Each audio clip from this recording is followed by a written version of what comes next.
Hi, darlings. Dr. Lucy here from Real Life Medicine with another episode of Weight Loss Wednesday, probably again on Thursday by the time this is posted.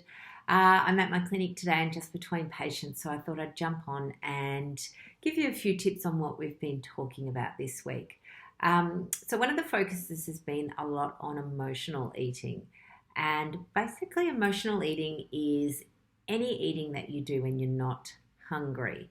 So that can be the emotions of boredom, that's a common one, but often also the emotions that come with being angry or upset or sad or lonely, those sorts of ones. So I think the first thing I would say to people is please don't beat yourself up about it, okay? Because we are actually taught to do emotional eating. Kind of sounds weird, doesn't it? But think about it. We are conditioned in our society to eat all the time when we feel sad or hurt or, as I said, angry. You know, doctors, when you take a child to the doctor for a vaccination, quite often they go out with a lollipop.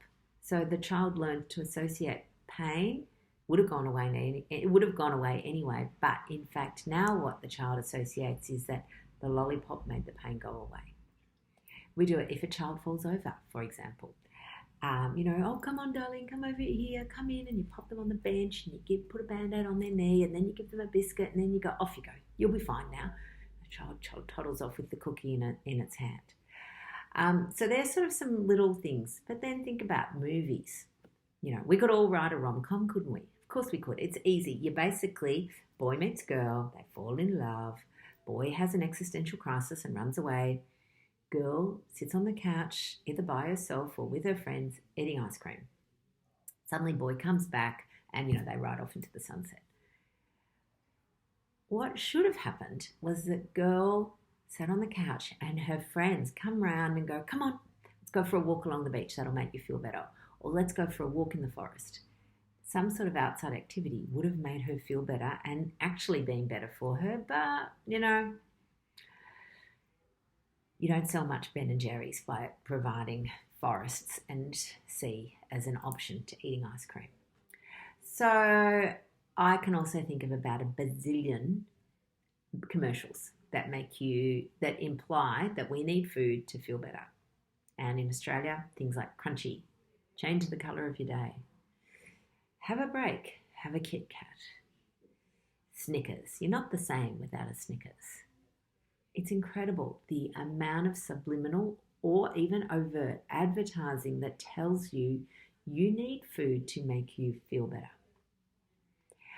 So it's no wonder that when we're feeling sad, that's our first go-to. It's easy, it's available, it's legal. No one tells you it's not good for you. Well, they kind of do, but at the time your brain goes, oh, it doesn't matter. And interestingly, our society is currently doing it a lot with wine, particularly for women. So many times people go, oh, just had a terrible day, I'm going to go home and have a glass of wine. Or somebody will suggest that to you. Oh my God, and I've had it myself. I've had busy days at work or patients that have been difficult for me to manage, whatever, and I've been a bit frazzled and, someone will go, just go home and have a lovely glass of wine. Yeah, that's actually probably not the best solution. Go home and take the dog for a walk.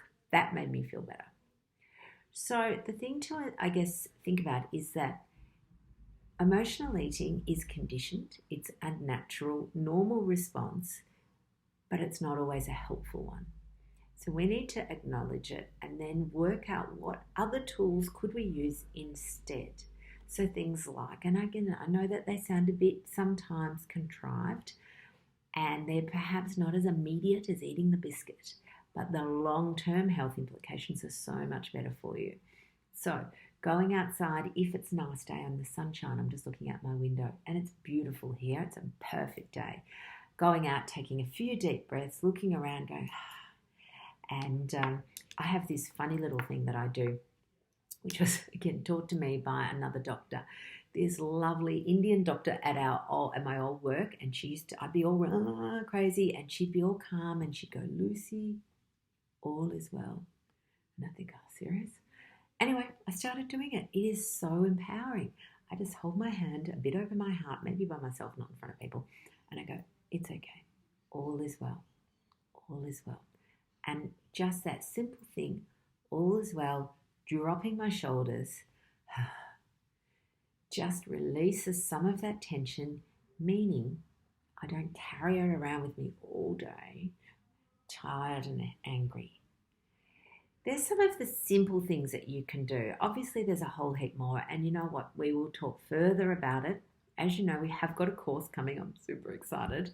You know, the impatient bit of me wants it done tomorrow and sent out for you guys so you can access it. But, you know, I do realize there's a process and, you know, there's video editing and all these stuff that goes with it. We've got to make sure that it actually runs properly. But these are some of the simple things. Be aware of emotional eating. Don't beat yourself up if you do it. You were taught to do it. Okay? You were taught. You have been told it's okay to do it. However, it doesn't help you achieve your long-term goals, and you need to come up with some other solutions. Okay, that's it for today. I'll talk soon. Okay, bye.